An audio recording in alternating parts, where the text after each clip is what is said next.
headphones and close your eyes. It's midnight, and you're listening to the Ghost Story Guys. Welcome to the Ghost Story Guys. I'm Brennan Storr. I'm Ian Gibbs. And this is a show where we talk about spooks, specters, and all the other things watching us from the shadows beyond the campfire. Some conversations only make sense after the sun has set, and this is most definitely one. Thanks for tuning in. This is episode number 81, and we're coming to you from that tiny mountain cabin you dream about, but can never quite reach. How you doing, Ian? I'm doing pretty good, Brennan. How are you? It's so weird you're not here. I don't like it. I know it is weird. Yes, it is strange. And let's just get this out of the way now. Everyone knows what's going on in the world. We're not going to get into it. No. We're in fact not even going to name it because Jesus, we're all tired of hearing about it. Yep. However, it's unavoidable. So we're going to call it turducken. Perfect. Yeah. Turducken, because much like turducken, no one really wants it. It's gross. It's a bad idea. Like Pretty fucking much. in a public bathroom. It's not something anyone should do. No. I mean, well, okay, maybe I get a bit ahead of myself. Anyways, not important. Please stop. Yes, I shall. But because of turducken, we can't be in the same place, obviously. No, you've been home for how long? Almost 2 full weeks. Wow. My wife had a possible exposure while at work, and so Right. we've had to stay home and lock things down. And so I have not left the house apart from a very, very brief walk across the hall to check the mailbox since 2 weeks.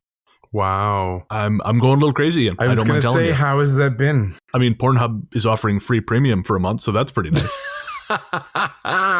Everyone pulling together in these dark times. Well, they're pulling something. But anyway, sorry. There's going to be a theme here, folks. I'm not going to lie to you. No. This is what happens. This is the real cabin fever. Thank God you weren't locked up on your own. It would have been even worse. I'd have tendonitis, bursitis. Anyways, moving on. Yeah, so this is the very first time we've ever had to do this. We have never not been in the same room recording the show. It's true. We've talked about this. We have, yeah. As a possibility or, things happening or us being in different places, but we've never actually had to do it. No, and on the bright side, we've sort of prepped for this in a way. Mm-hmm. Yeah. Because we've had these reflection filters, so we actually don't, I was going to say we can't look at each other, but I think it's more we don't have to look at each other. There you go. Yeah. Protecting it's just our kinder face. all around, yeah. That's right. A kinder, gentler ghost story, guys. Exactly. But so it's weird. So folks, we're on a little bit of an adventure. You're along with us, and that's the important thing is we're doing this together. Exactly. And I like what we're doing today. I'm excited for this show. Yes, we have. Well, basically, I've been locked in an anxiety spiral for 2 weeks. Right. So there's been no work Lots getting of time done. to catch up on email. Yes, watch lots of movies. I think I watched 5 movies the other day. Oh, in one day? Oh yeah. Wow. No, not me. I'm still working. Yeah, but that's at home. Yeah, fair enough. Yeah. So, but as I waited for signs from my body to betray me, not much time for anything else. It's a daily thing for me. Yeah, that's true. Old shitty body Gibbs. There you go. But yeah, so what we've done is we've prepared another selection of listener stories, and some of these are, well, they're all really great, and they're still from back in November. So if you've sent us stories and you thought, why haven't those sons of bitches read it yet? We're so far why. behind. Please don't feel bad. We're just so far behind. Well, we want to balance, listener stories with our sort of special topics where we, do a dive into, one thing or another. Right, and, like our Ireland show. Do you want to talk about that some more? We'll talk about that a little bit later, yes. Oh, boy. That's a whole other conversation. I blame them for this turducken predicament we're all in. You may not be wrong, but I'm not going to bring it up again because I don't need that. We'll talk about that a little bit later in the C segment maybe, but for now, as we mentioned, this is going to be another great crop of listener stories on this show. Some kind of touching, some creepy as hell. Mm-hmm. And through it all, we're just going to do what we can to maintain a facade of normality, or at least as normal as this show ever gets. I was going to say, as normal as we get. Yeah, we've already covered Pornhub. Yeah. And so we're off to a good start. Things are oh my gosh, nicely. yeah. This is like every day. Yes. So, coming up after the break, Listener Stories, Volume 19. Wow. I get that a lot. From 19-year-olds? No.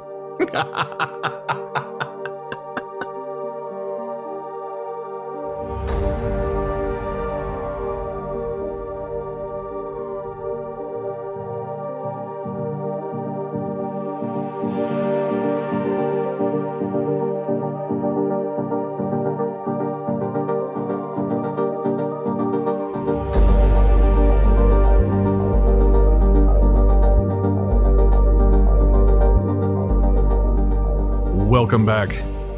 As we said before the break, this episode is all listener stories. This is our 19th volume of listener stories. That's amazing. Our listeners are the best. They really are. Our listeners, you guys rock. Before we get there, though, there is something I wanted to address that we briefly brought up in the opening segment as well. I'm scared. Yes, we're going to be very circumspect about this. That is the fallout from episode 80, May the Dead Rise Up to Meet You, The Haunting of Ireland. And what fallout it was. It was just a bad decision all around. And what confused me was, and I will confess this now, I did not read the stories ahead of time. And you had told me a long time ago when we did our one and only episode about them. Yes, episode 27 for reference. Tiny inhabitants of the Emerald Isle and other places. That we were never, ever, because of what we went through recording that episode, we were never going to talk about them again. And yet, there we are, invoking them constantly.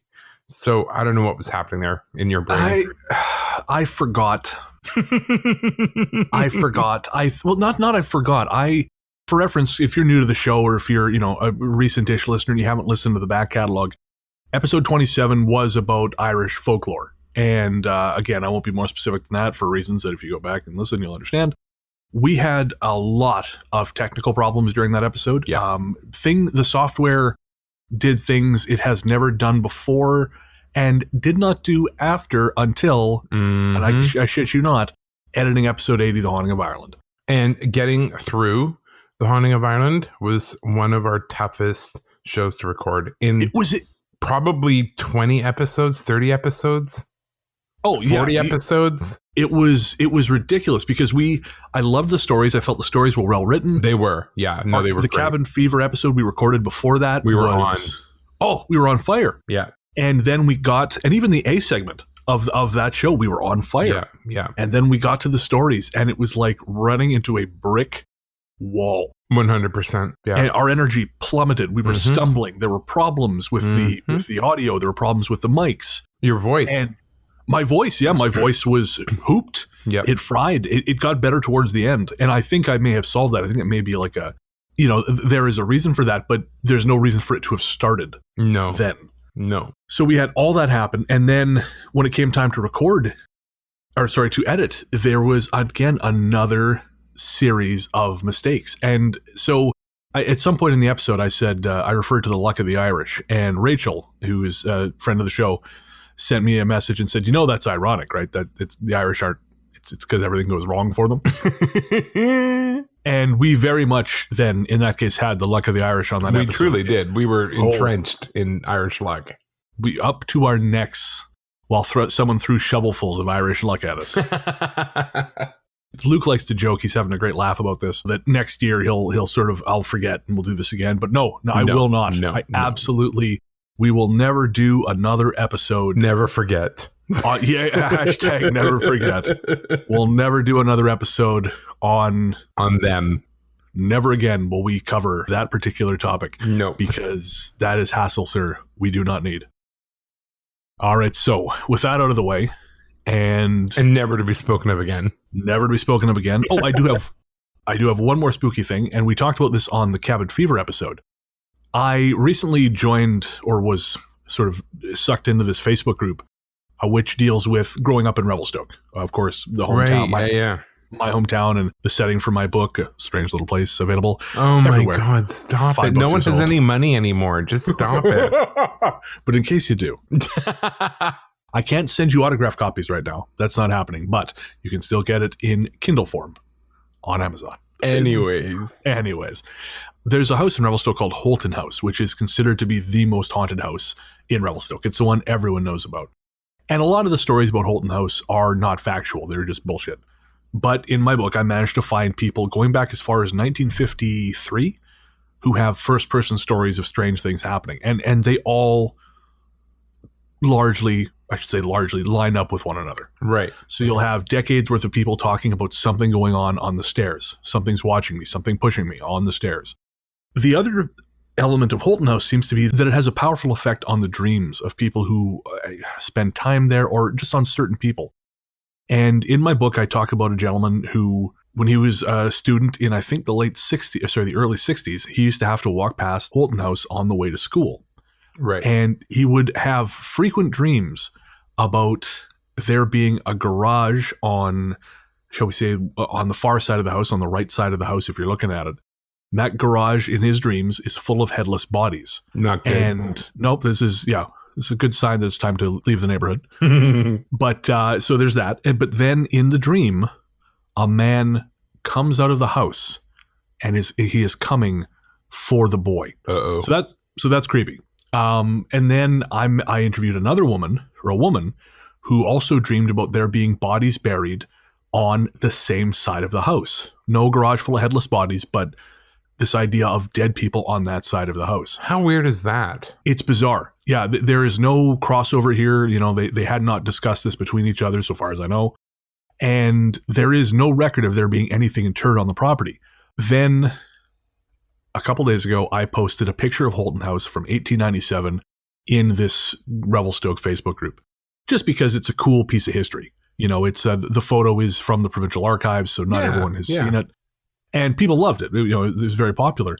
But what was fascinating is I was contacted by a woman. She's an attorney, and she's a very, very successful attorney, so I have to be very careful about how I word this. But she said, she said, you probably don't know this, but when I was a little girl, I used to have to walk past there on my way to school, and I always used to have nightmares about a man coming out of the house to get me. And she has no connection to these other two people and has not lived in Revelstoke for probably the better part of 50 years. Wow. So again, could mean nothing at all, but I just love these meaningful coincidences that pop up, especially around Revelstoke, you know, because, and I won't get into it here, but I've talked on various interviews about how there is this fascinating commonality in dream geography to Revelstoke. Right. Different people dream about the same places, but those places don't actually exist. It's interesting, eh? Yeah. There's something weird going on there. Yeah, and not just me. So no, that's why you left. Yeah, exactly. I was too weird for Revelstoke. All right, let's get to the stories.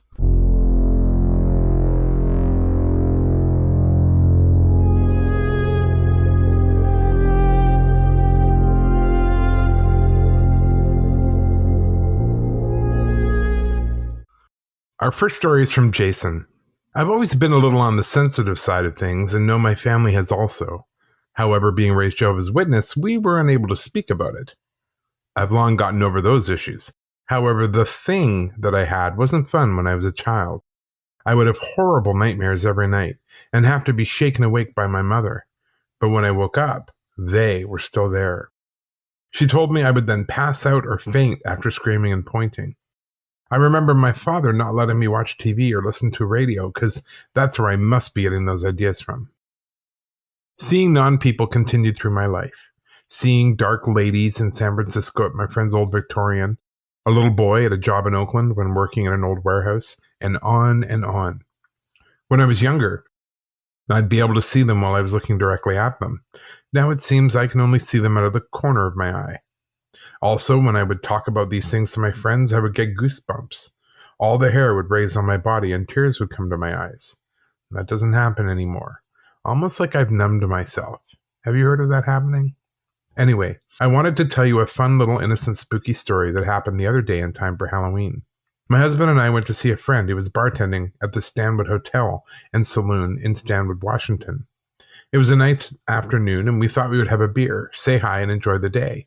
It was very slow and it was just the two of us with the bartender Arlene, just shooting the shit when Steve, my husband, went to use the restroom. A couple of minutes later, Arlene and myself saw Steve walk out of the restroom, open the side door, and walk out. We both thought that was odd, so we went over to see what he was doing and no one was there. Then Steve came up behind us and asked us what we were doing. We both jumped to high heaven. When we talked to Arlene about it more, she was telling us that things like that happen all the time. Mop buckets being flipped over, bartender's hair being pulled, and so on. So thank you for this story, Jason. I got to say, though, this woman was way too nonchalant about doppelganger, just wandering around. Maybe she's just used to it. Like, yeah, that's a thing.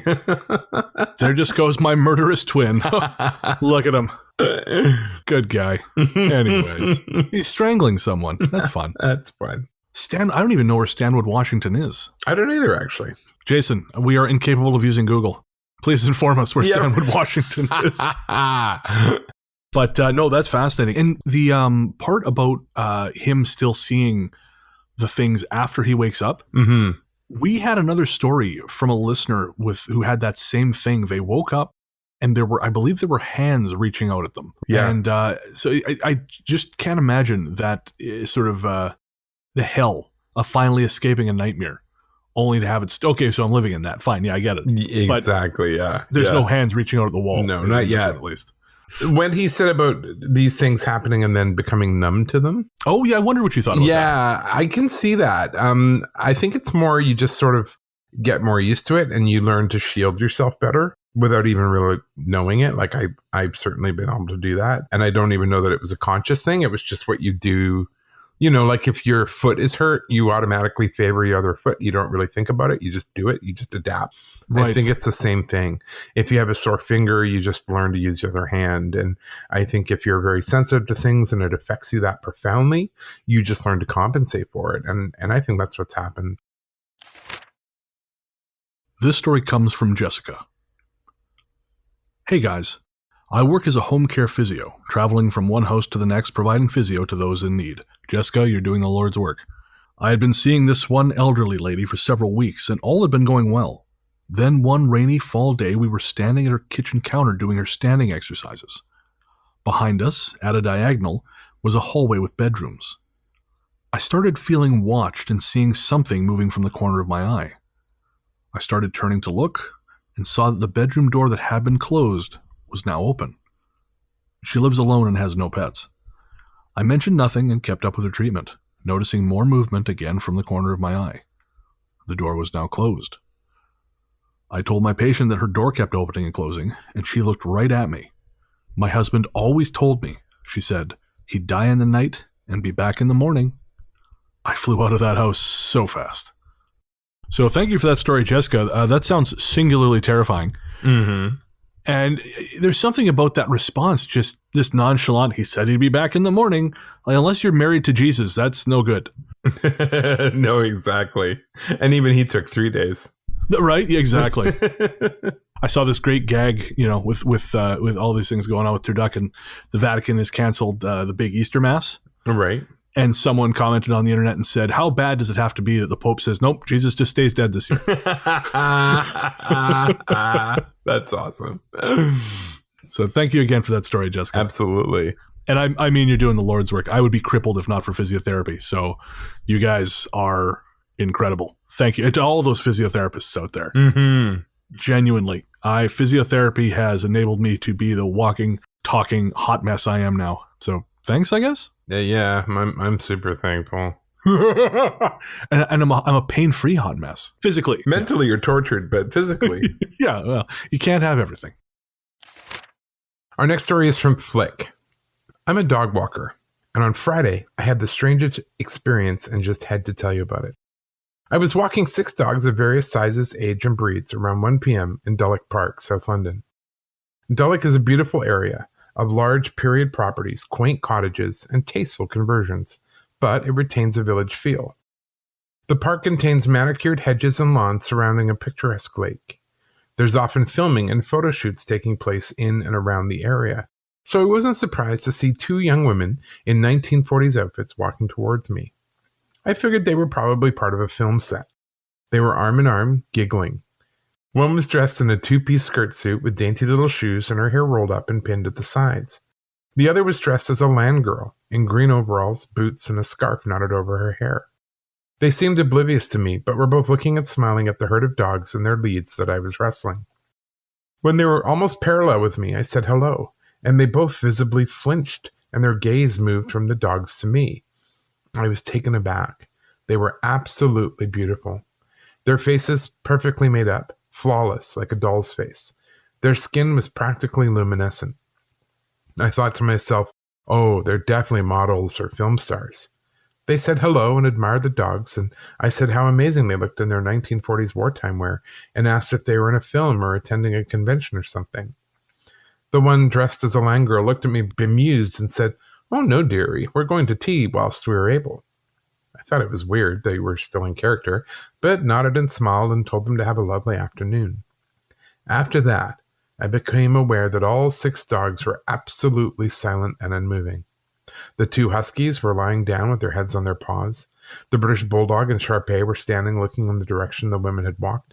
And the Dachshund and Fox Terrier were standing either side of me, their hackles up but not making a sound. The women were only 20 feet away, so I turned to shout after them that it had a calming effect on the dogs, but as I watched, not a single other person took a blind bit of notice of them. I stood there thinking how bizarre that was, then realized they were walking on air, their feet maybe 6 inches above the ground. I was gobsmacked, and my mind raced over the whole incident, how they startled when I said hello, the way they admired the dogs but didn't touch them, the fact that the dogs usually mob anyone who shows them attention, how immaculate they looked despite the wind and rain. Even their accents sounded out of time, but I never got a strange sensation or feeling in my stomach, nothing. They looked real and interacted with me. Either I hallucinated the whole incident, or I met 2 wartime ladies. Why me? That is fascinating. Thank you so much for that story, Flick. Oh, it's a great story. And it's always such a crapshoot because, again, is it... Well, I guess if they're 6 inches above the ground, then they're not cosplayers. No, that's pretty weird. It's not a convention because 6 inches is a lot. Yeah, that's huge. That's more than you need, really. Oh God, just stop. You have to measure from this. No, enough. They were floating. Let's leave it at that. They were floating, yes. But that's fascinating. I know she talks about how when she first thought they were people, they were still in character, and that seemed weird. Mm-hmm. And I gotta say, I hate period impersonators, right? Who still are who have to maintain character. As far as I'm concerned, it's like being stuck in Westworld after the robots have turned. Most of those provincial kind of places are. There's one in Manitoba called Lower Fort Garry. It's the same thing. And it can actually be kind of fun. Like, I remember going to Lower Fort Garry and they make you watch a video before you go into the actual fort. And one of the things was the governor built Lower Fort Garry to keep his wife there so he could have his girlfriend at Upper Fort Garry. Oh, that's smart. Right? So when I went into the shop, the man's there and he's like, "Oh, have you come to trade some beaver pelts? Good sir." That kind of garbage. And because I find it annoying too. And I'm like, I'm just going to lean into this. And I'm like, "So, what did you hear about the governor's fancy woman?" And this guy was awesome. He leaned on the counter and he goes, "Well." So I appreciated that. But when they're just these flat kind of Westworld after the robots turned. No, I just have a hard time engaging with it. I don't know. It freaks me out somehow. And I know a guy who does it. It turns out Anthony and I have a friend in common who does this kind of stuff. It just seems unnatural somehow. This is unnatural. We're sitting in separate rooms talking into microphones that people are somehow going to hear. I mean, what's natural? Okay, Granddad.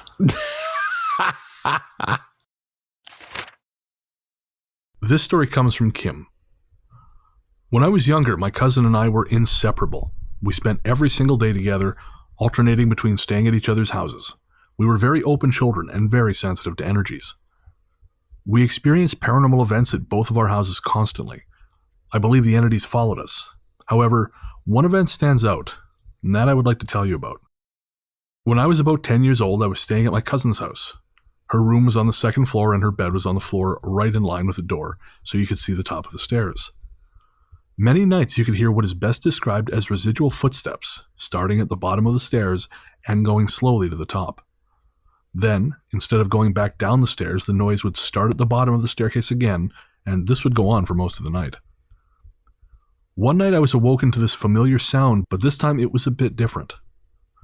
On this occasion, the noise slowly got to the top of the stairs, and I saw an entity standing there, staring at me. But this wasn't a shadow person, which we also would see from time to time darting around our houses. This being was made of fire. However, I didn't see any smoke, and he was just standing there. It was clearly a man, but made of fire, and I can't even say that the fire was glowing and emitting much light, just a small amount. I remember being terrified and not being able to scream or even really move. Like many of your other listeners experiencing terrifying events, I must have just gone back to sleep. The next thing I can remember, it's been 25 years, is waking up in the morning. It must have been a dream. I told my cousin the next morning, and to my surprise, she had had exactly the same dream. Fast forward to about a week ago. I started watching a random documentary on shadow people. About 45 minutes in, it starts talking about an entity that is made of smokeless fire, a jinn.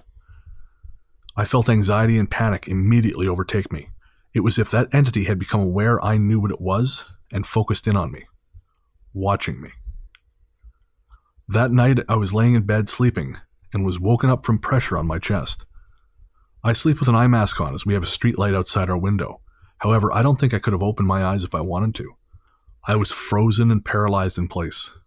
It was getting heavier and heavier. I tried saying no, get off, but I could only think it as I was not able to speak. After about a minute, which seemed like an eternity, the pressure eased. I was not entirely sure I didn't just whip myself up into a panic and imagine it, but either way, the next day I saged the entire house and haven't had a problem since.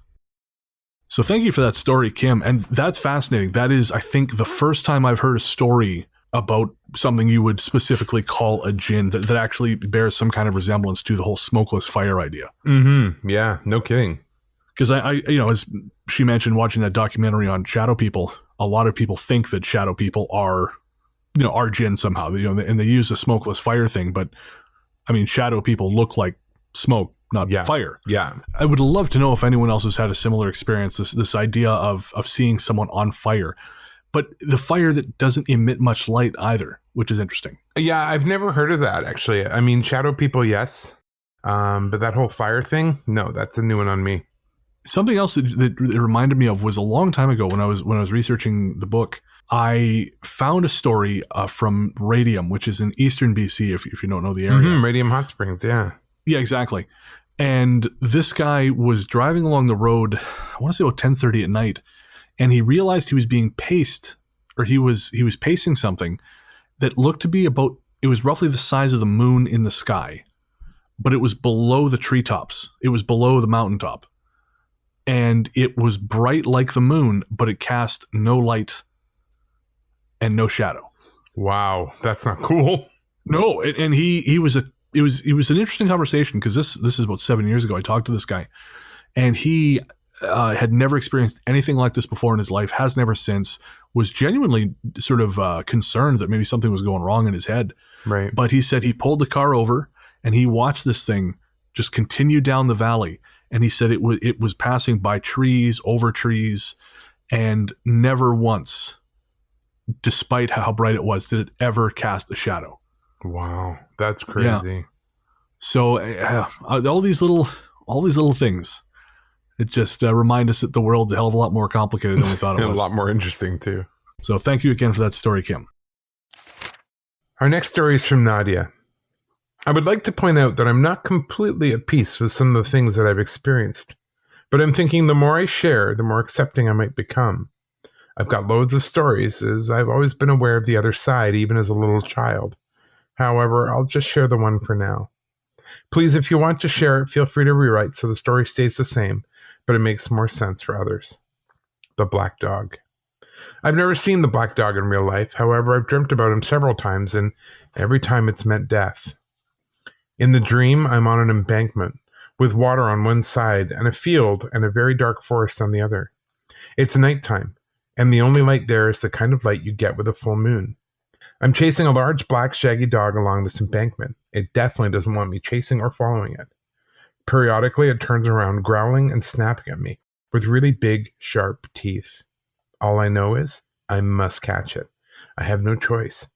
I'm out of breath, shaking, but I keep chasing it, and just as I'm about to catch it, I awake with a jolt. And I just know someone I know has died. I never know who. I just know it's someone I know. It's the most intense fear and dread you can imagine. The first few times I called around to check up on people. I don't do this anymore, as it feels inappropriate to me. Sometimes knowing before the closest family. Also, people think it's strange. So now whenever I have that dream, I just wait for the inevitable phone call. I know it sounds like I'm mad, and sometimes it can feel like that too. Have you ever heard anything like this? So first off, thanks for sharing that, Nadia. I know you came to us sort of again via Rachel. I have not heard specifically of dreams about the Black Dog, but I know that in Black Dog lore, it's not uncommon that it's seen as like a harbinger or a Right. kind of like the banshee, like it's seen before a loss. Yeah. Yeah. So that's definitely not, not unusual. Have you ever experienced anything like this? I've never experienced anything like that. I don't know that that's knowledge I would want. I'm sort of the same mind. I don't think it's like being the Cassandra, like you Yeah. but you're powerless to change. Exactly. And why would you want to know that? Yeah.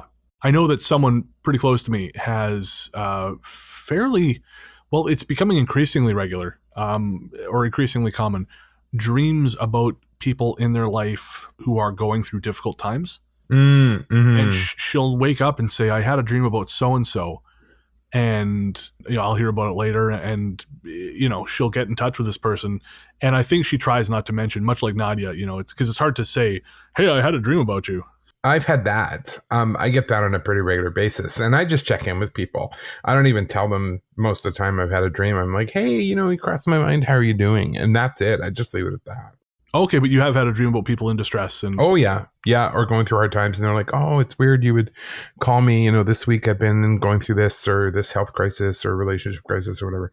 So, yeah, and you know what? Maybe that's me planting that in their heads, or maybe Call that is Ian. Yeah, or maybe that is me picking up something, right? I don't know. I notice you've never called me to see how I'm doing. No, it's just better that I don't. Yeah, that's right. Call me when you're not miserable. I'm not a magician. I'm not a magician.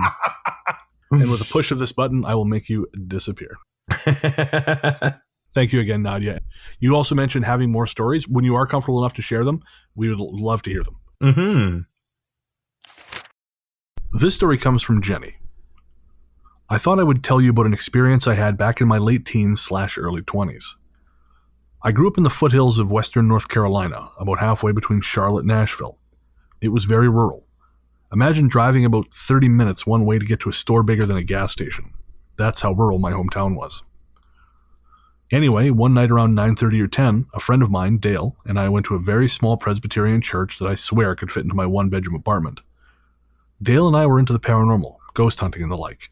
He had heard that there was something that lived in the churchyard, primarily in the graveyard. We pulled up and parked facing the church with the road to our left and the graveyard to our right. There was a streetlight in the back of the church that illuminated the graveyard fairly well. The nearest neighbors were a couple miles in either direction on the other side of the road. After we'd been sitting there for a few minutes, I told Dale I thought there was something walking among the graves, although neither of us could see anything. He had brought along a disposable camera and took a few pictures from inside the car through the passenger side, my side, window. Over the course of the next half hour maybe, I'm not sure how long we were there, we repeated this process. Each time, though, it felt like the something was moving across the churchyard and parking lot towards my side of the car.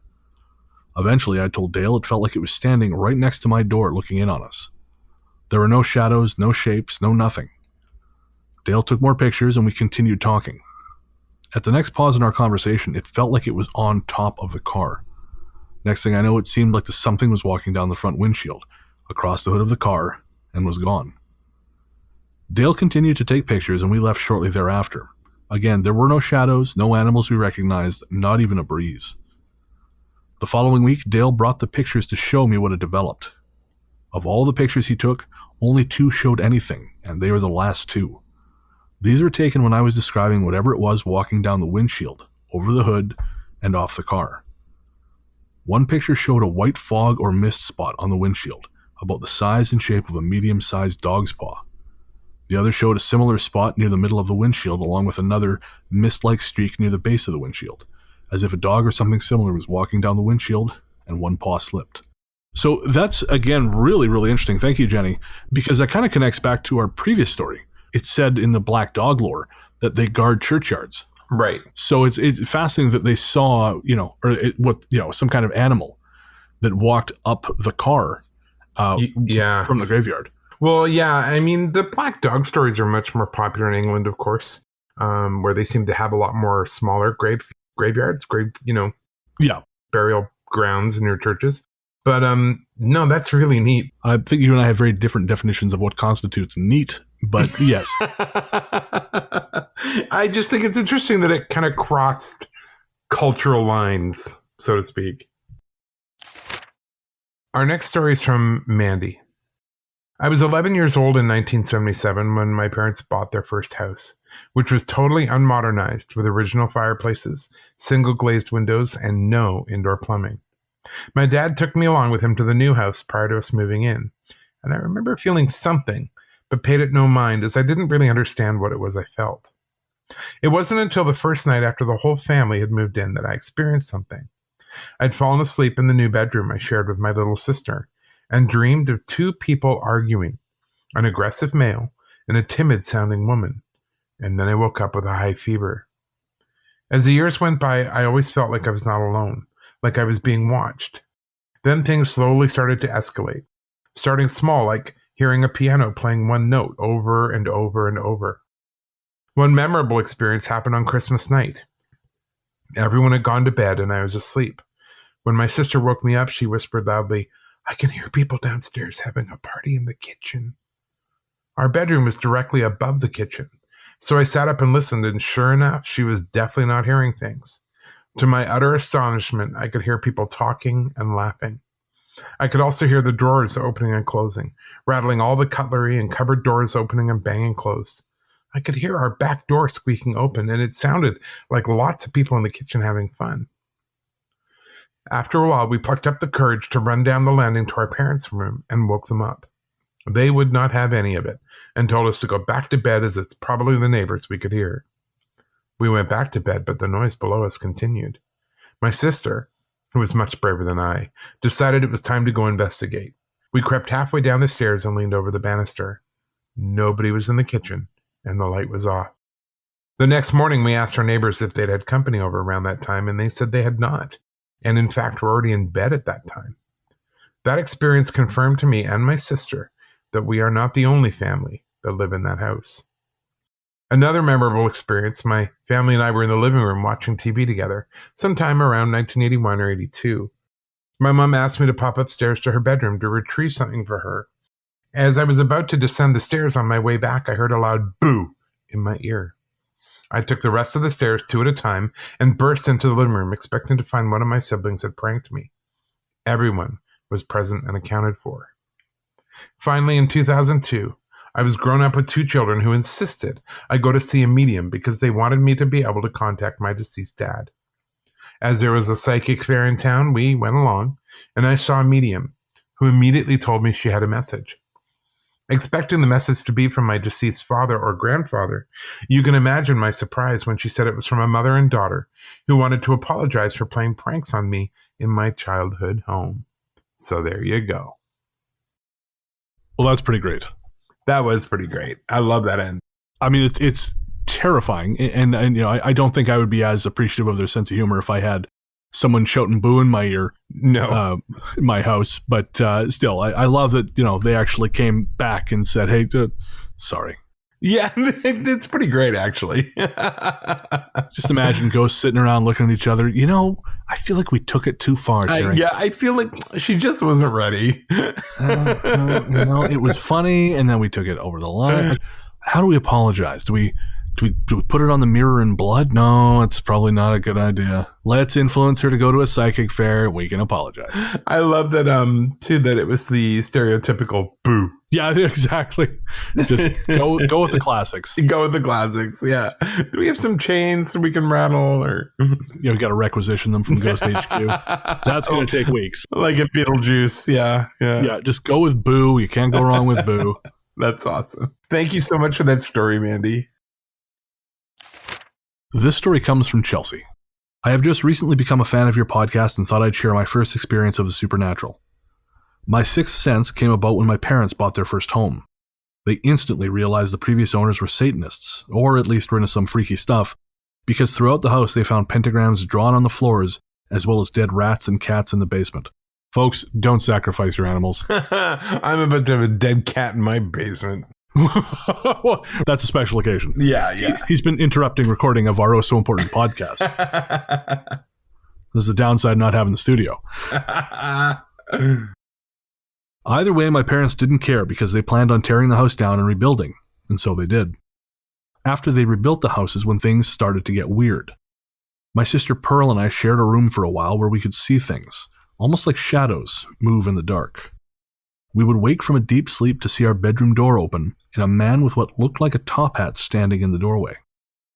When we would tell our parents, they would almost shrug it off, like we were still dreaming or telling stories.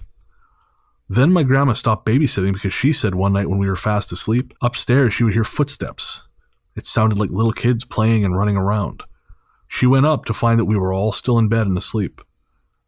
My mom finally came around to believing us when she saw her bedroom door kicked open and slammed back shut one night, along with numerous accounts of seeing pictures fly off the walls, lights turning on, noises from children playing while us kids were in school or asleep. Man, how much more do you need? Yeah, really, eh? Satan himself has got to come down and do a puppet show for you. The worst account for me was when I was the only child home one weekend and asked to sleep on my parents' bedroom floor. At the time, they were remodeling their bedroom and had moved all their stuff to the sitting room upstairs. They said yes, so I grabbed my pillow and blankets and laid down on the ground near the door. Only seconds had gone by before I felt the hairs on my neck stand up. Something was there, but I was too scared to open my eyes. Finally, I worked up the courage and saw nothing at first, but as I looked down the dark hallway that led to my room, I saw movement. I looked harder. Then I saw him. A tall man, so tall that it almost looked like he had to duck under the doorway. He was wearing what looked like a long black trench coat and a top hat. He walked so slowly towards me, I was paralyzed. He got closer, and as he did, he smiled at me. That smile shook me to my core. I finally was able to jump up and run downstairs to my parents. To this day, I still see the man. My grandma actually talked me into getting blessed a few years ago. By this time, I'd moved out of that house into a tiny one-bedroom apartment. I woke up at exactly 3 a.m. and was thirsty as hell. Normally, I'd keep the lamp on in my living room, but for some reason it was off. I didn't think anything of it until I looked over, and on my couch sat this tall man. And even though the room was dark, he was darker than the dark, if that makes sense. I stood there at first thinking it was my eyes adjusting until I saw his smile. Again, I was paralyzed. Then he stood up. The nearest light, the lamp that's normally on, was beside him. There was not a damn chance I was going near that. I had to run through my kitchen and flick the light on. And when I did, he was gone. It's like he knows he scares me, and that's why he smiles. He gets a sinister kind of joy out of it. Well, that's a horrifying thought. Well, it makes sense though, doesn't it? I mean, it certainly fits with what we've heard about other shadow people encounters. Yeah. There does seem to be sort of a Monsters Incorporated-esque Yes. scares for fun subplot. Well, thanks for sharing that with us, Chelsea, and I hope that that's the last you have to deal with that son of a bitch. Our last story tonight comes from Lex. And just for a little bit of background information and a bit of a content warning, and we don't normally do those, but this story deals heavily with domestic abuse, so now you know. You can turn it off and go to the C segment, or just be prepared for it. And the other thing is that this is a little bit longer, so we're going to take turns reading it, but we felt that there was no way to condense it without sacrificing the story. So, away we go. A bit of obligatory context to start. It's not that I don't believe in ghosts, but I am a highly analytical person. I have degrees in epidemiological history and an advanced degree in epidemiology. As a result, I'm extremely skeptical of all arguments, even those supported by data or statistics. I also believe there are many things humans will never understand about our minds and bodies, and supernatural experiences fit squarely in this category. Perhaps as a result, I only have a few direct experiences with the supernatural. In the interest of full disclosure, I do regularly experience what I call space memories. I'm extremely sensitive to physical spaces, the geographies of buildings, how homes feel, or places that are known historical sites. Imagine walking on wet ground, and anytime you take a step, your footprint fills with water. Except the water is memories of past events, or people, seeping into your skin as long as you're on that land. I've had my most vivid experiences in the killing fields of Cambodia, or Valley Forge in Pennsylvania. Duh. But more on that on a later date. Another pertinent point, I'm not at all a touchy person, and have been this way since I was a child. My childhood best friend once called me cold, hard, and shiny, and I took it as a compliment. All of that to say, when I had my first ever experience with what I now believe to be a ghost, I had an extremely strong reaction. I was at my best friend's house, which she then shared with her now ex-shitbag, ex-boyfriend. We'd spent the day visiting our favorite local spots around Austin where I lived at the time, and had returned to her place after an early dinner. We'd picked up a couple bottles of wine and were sipping a glass or two on her back patio, laughing and chatting as we often do. The day was unusually warm, even for Austin, but the temperature started to drop as it grew dark. We decided to build a fire with some scrap wood the shitbag, her ex, had left over from building a fence. I'm not sure if this matters, but it also happened to be the day after the winter solstice, and the wood we were burning was cedar. Now, the solstice I understand, but I have a sneaking suspicion that cedar may have some significance as well. I'm still refusing to engage with that.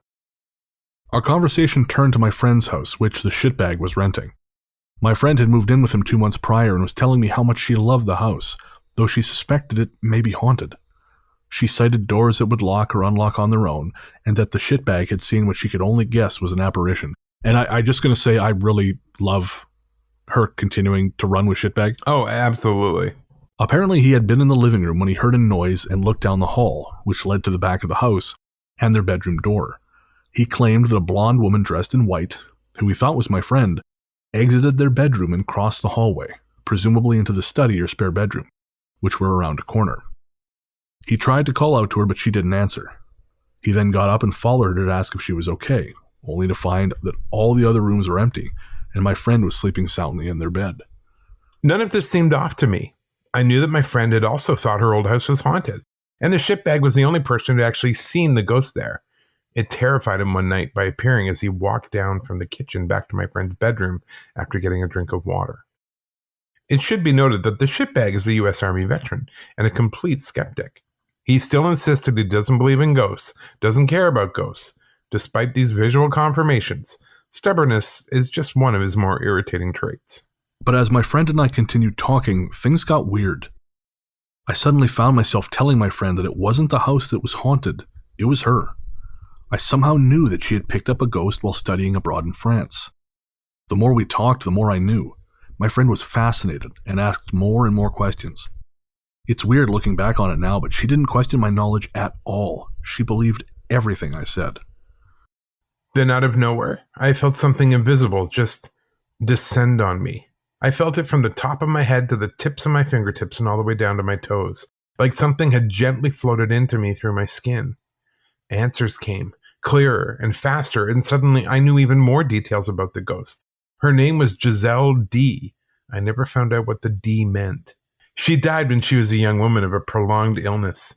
She died in bed with a white nightgown on, which explains why the shitbag had seen a woman in white.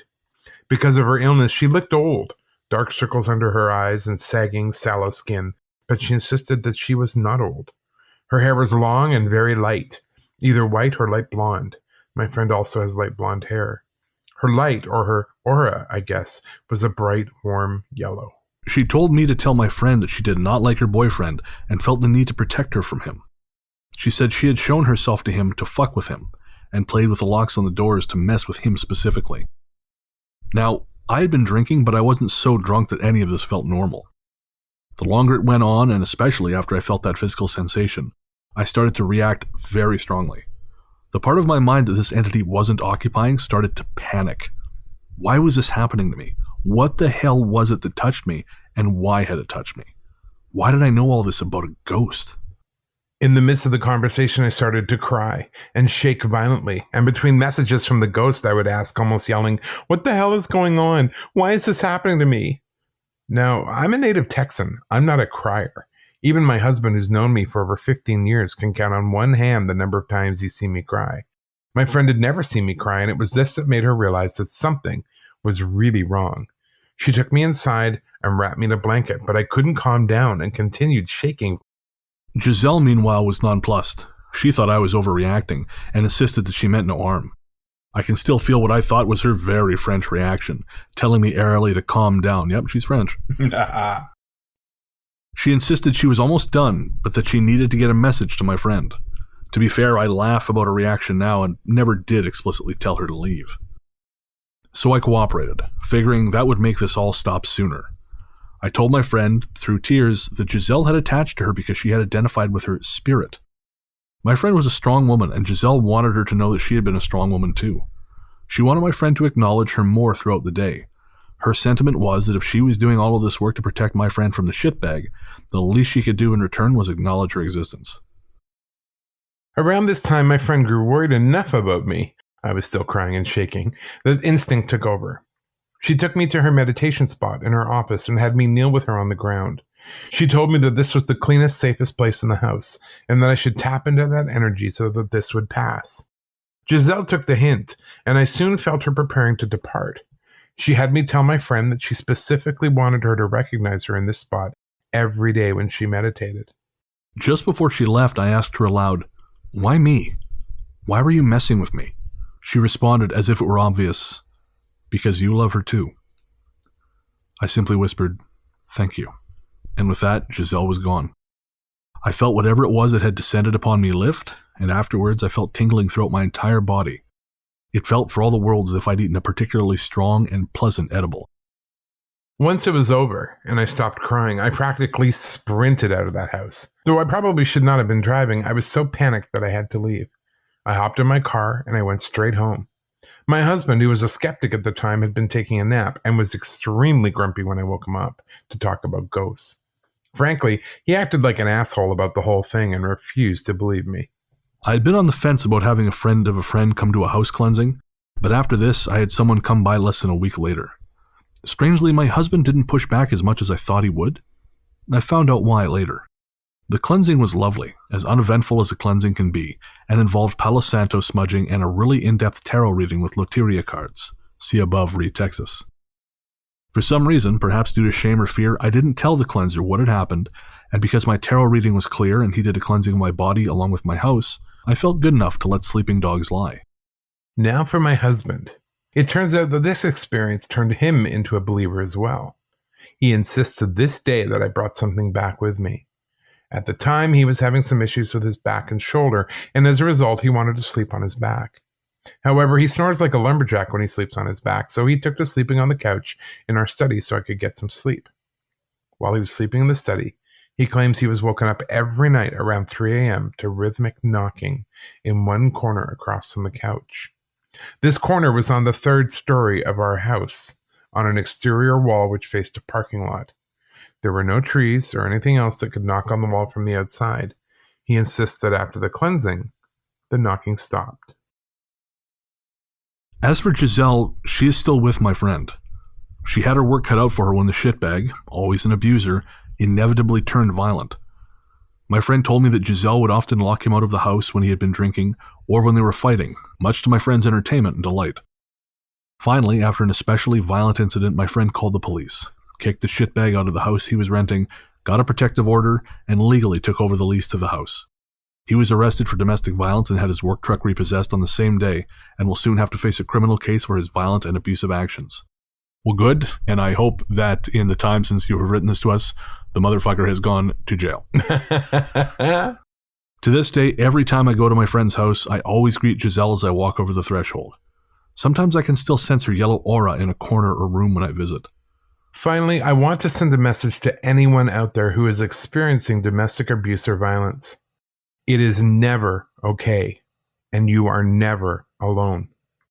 Reach out to your friends, your family, hell, even the guiding and protective spirits around you. There is always help. There is always hope. Well, thank you so much for that, Lex. And it's been a while since we received that, and I hope you are still well. And again, I repeat my wish that son of a bitch gets what he deserves. I know so often in cases of domestic violence that does not happen, and so hopefully. Excellent. But, yeah, and it's so true. You know, you're never alone.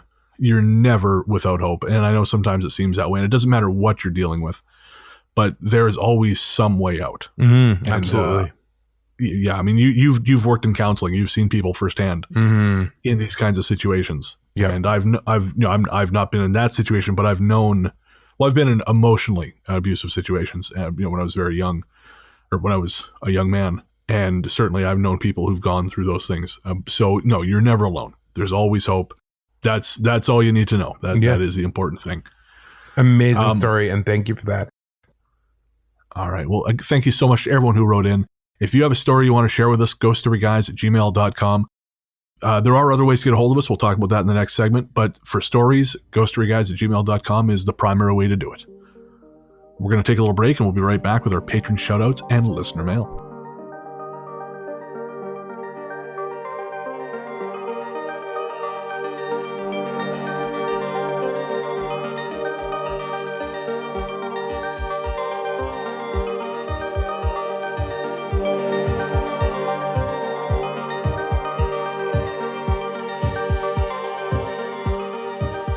Welcome back. Thanks to the rest of the team, Luke Greensmith, Anthony Germaine, and Sarah Kent for your help on this and every episode. We couldn't do it without you. And I was saying in the first version of this that we could not record because of a technical error, that I really feel like this year we're coming together as a team so much more than we have in years past. You know, we've worked well together, but at the same time, I feel like this year we're really kind of gelling, and it's very cool. Even though Anthony moved. I know, right? What a traitor. We see you, Germaine. We see you. But anyways, no, it's he's gone up north where he is happy. He is a strange man, but we love him all the same. And so, next up, we have our patron shoutouts.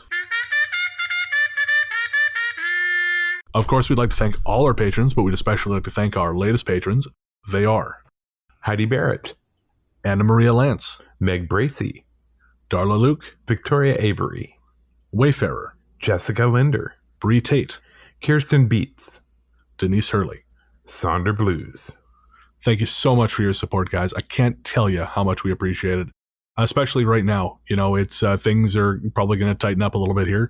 So, and my work has gone to zero. I mean, I've been in quarantine for 2 weeks anyways. Yeah. But even before that, the amount of available hours, the bottom dropped right out. I don't know why.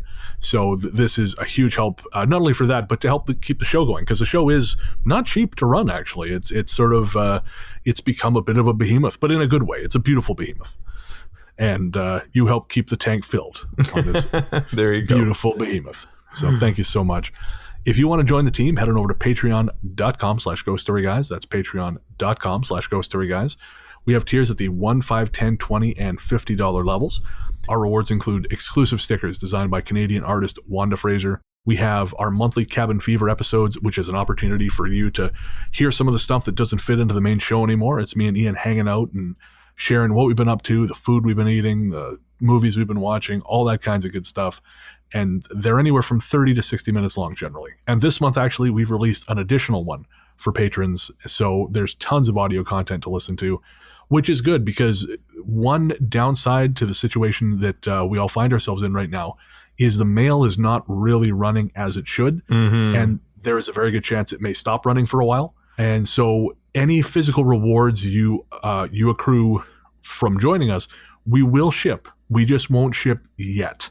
Once everything is back up and running properly, then we will ship your stickers. And once my quarantine ends and I'm confirmed to not be infected, then I will start packaging up these rewards because everything is sort of right now in sealed containers. And once I know for sure I'm clear, which won't be much longer, I will go start packaging those up. They'll be all prepared for when things resume again.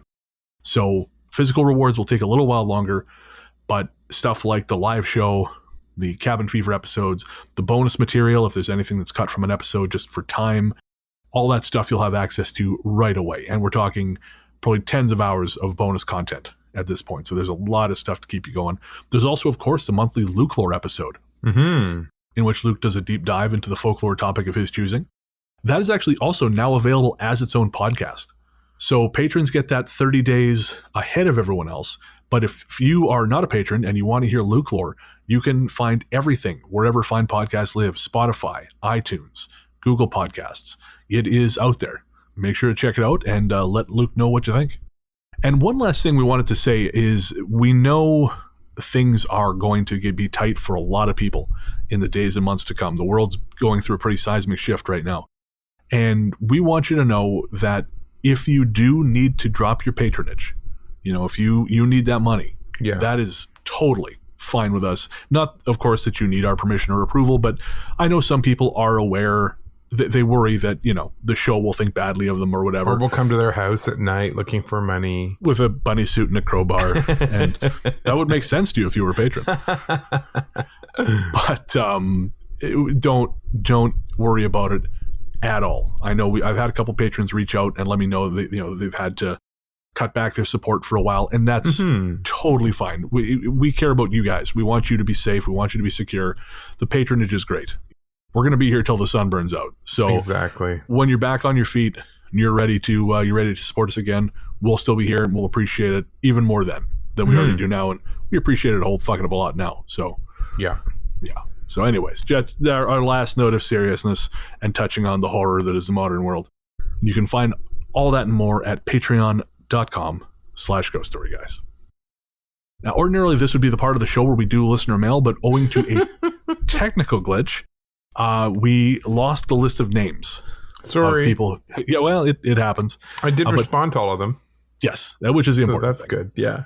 So thank you to everyone who reached out. We love hearing from you, your comments, your questions, your gentle criticisms. And if you want to get in touch, ghoststoryguys@gmail.com is probably the primary way to do it. If you have stories, that's the primary place to send them. You can also find us on Facebook at facebook.com/ghoststoryguys, Twitter at twitter.com/ghoststoryguys, and Instagram as the Ghost Story Guys. And if you have a story to share, there is another way to get it to us. And that is, of course, the Ghost Line. There's something strange in your neighborhood. Who you gonna call? Ghost Line. Call 1-888-588-6920. Huge thank you to our listener, Amber Pease, for that jingle. That is amazing. And if you have a Ghost Story Guys Ghost Line jingle that you want to share, send it to us. ghoststoryguys@gmail.com. There you go. If you want to reach the Ghost Line, the number is 1-888-588-6920. You can leave your story there as a single or series of voicemails. If you'd like to text us, you can text us at 925-553-4789. The 1-888 number is toll-free within North America. The text line, 925-553-4789, that is an American number. So if you're texting from outside the U.S., there may be a long-distance fee. It depends on your carrier. But that's just a way for you to get a hold of us. If you would rather text us your story, then email it. You can also, if you have any thoughts or comments on the show, you can send it there as well. People have been using it, and it's so cool. Whenever I see a text message come in or a voicemail come in, it's a huge thrill. So that's again, awesome. It's really great. So again, that's the Ghost Line at 1-888-588-6920 or text at 925-553-4789. Given the absolute shitstorm that the world is in right now, I think we can probably skip pimping the merch. Yeah, I think we're good. And also, if anyone has ordered anything from the Big Cartel store, I think I've been in touch with everyone. But again, because of turducken, we can't ship out any of your Big Cartel orders yet. So the store is on pause right now. And if you do have an order in, you can absolutely request a refund, get in touch. Yep. Otherwise, we'll ship it out to you as soon as the mail, well, A, as soon as I'm out of prison here, and B, as a downside to having all this shit at my place, and B, as soon as the mail opens up again. But exactly. we're trying to keep things going as normally as possible here on the show. But there are some things that just the real world has to be in good working order to work. And that, unfortunately, is one of them. So we'll worry about pimping all that crap later. Although we do appreciate your 5-star reviews on iTunes or anywhere else you can rate the podcast. It just helps bump our numbers, hopefully put the show in front of a few more people. And we've seen a few 5-star reviews come through, and we're so thrilled. We really, really appreciate it. We've seen a couple 1-stars too, but that's okay. That's okay. Our theme song, Radio, Into the Darkness We Go, is performed and composed by Peter of Podzontommusic. You can find more from him at soundcloud.com/therealpodzontommusic. Our story's theme is The Future Belongs to Them Now by Hexxagram. Find more from them anywhere you stream your music by searching Hexxagram. That's Hexxagram with 2 X's, not 3. Those songs are also available as digital rewards for patrons at the $10 level and above. You'll get the MP3 files, which you can use as a ringtone or just to listen to. The songs are not available anywhere else. Finally, all other music and sound effects on this show are provided courtesy of Epidemic Sound. If you're looking for pod-safe music or sound effects for your next project, head on over to epidemicsound.com and check them out. I guess that's going to do it. Yeah. Take care of each other, folks. Yeah, the world is a kooky place right now, but we're going to get through it. Turducken's not forever. Turducken is not forever. Well, not on this level anyway. No, that's it. And thanks again to everyone for sending in all those awesome stories. We sure appreciate it. We really do. We appreciate it so much. And thanks, too, to everyone who sent me lovely birthday wishes. That was very cool. That Aww. Yeah, no, that made it. Now you're 48. I think it's 49. Oh, you're older than me. I feel it sometimes. My body's not quite as broken and shitty, but I still feel it. No, I'm pretty lucky that way. Uniquely blessed. The luck of the Irish, if you will. All right. Thanks again, folks. We'll be back in 2 weeks with another show, and until then, into the darkness we go.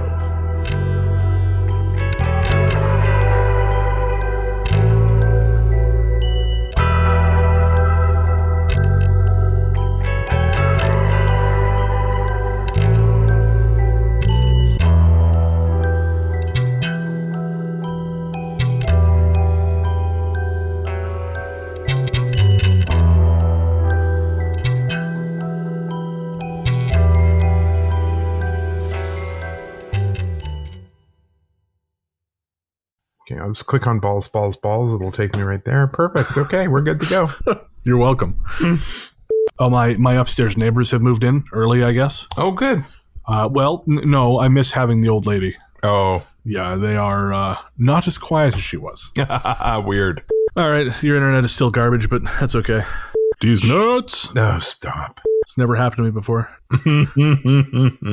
They're like, come on, guys. Let's get to work. What was that? That's Randy. Everything's fine. We're deep in the weeds here. We really are. We don't really know, so. Not a clue. We're handsome, but we're not smart. That's right. Well, I wouldn't want you to miss out on the experience. I can fart right into the microphone, too, if you like. Oh, I'm good. You sure? I mean, it's no trouble. I just fall asleep watching Body Melt or whatever, and then wake up about 3 or 4 sometimes. One day, I actually woke up at 6. Oh, brutal. Went and climbed into bed. Why does my back hurt? I can't figure it out. So weird. Quel mystère. The cat is now outside the door calling for me. I don't know. Oh, good. Yeah, I can hear it. I can throw him down the stairs. I know you don't throw him down the stairs. You tell him to do something and he looks at you like, you're not my real dad. That's right. I do what I want. Just for that, I'm going to york in your shoes. Exactly. It's nighttime and the only... Stop it. Like I don't have enough distraction. Sorry, I couldn't. Fucking cat booting up the computer. He's sitting over there looking at me like, you're a loser. You might be projecting a little bit here. No, I'm not. Shut up. I'm getting a dream sensation that something's very wrong with you. Yeah, really, eh? I think I need to check in with you. Oh, no. This is when I start ignoring it. Oh, I'm a man. I'm a man. We ignore our problems. Exactly. Was that the door or Randy? That was Randy. Okay. You're not walking on my computer, and if you sit your ass down, I'll pet you. You hear what I said? Sit your ass down. No, don't climb me. I have degrees in epidemi... You bastard. Oh, sorry. I was petting Randy. I'm like, listen to the story. I'm saying ruffled, and it's mine now, so... Doesn't sound right. Damn it. Sorry. Ian, in this household, we rustle jimmies. That's... Jimmies are to be rustled only. There's no ruffling of jimmies here. That's a lifestyle choice I am not comfortable you making. Exactly. As long as you live under my roof. No son of mine's going to be a Jimmy Ruffler.